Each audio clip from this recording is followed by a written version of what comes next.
You know, people often ask, why does God allow so much wrongdoing, so much evil in the world, right?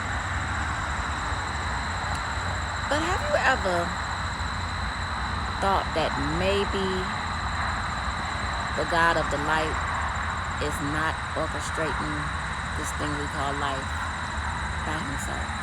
Have you ever thought that maybe he don't have all the power?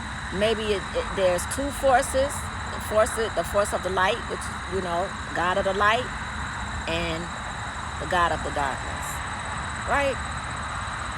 And they have the same amount of power, equal amount of power, but different influence.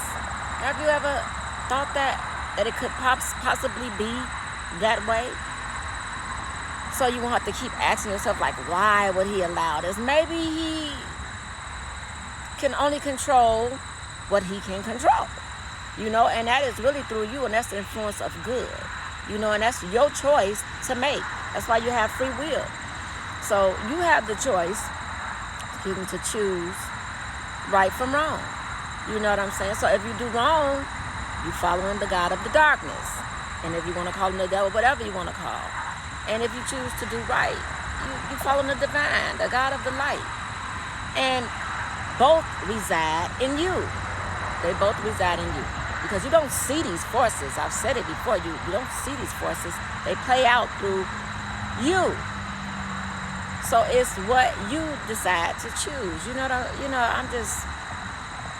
I just be thinking, like, sometimes you just have to think about things in depth and be like, let me try to make this make sense. I know what everybody say, like, God is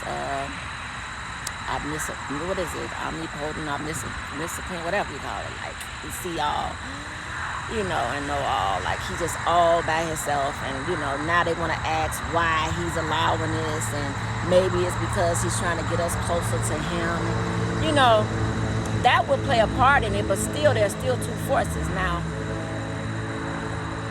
you could have done bad, chose the darkness in your once or twice in your lifetime, your past, and you decided that it's not serving me at all, and the consequences I don't want to deal with because, it's a little too heavy.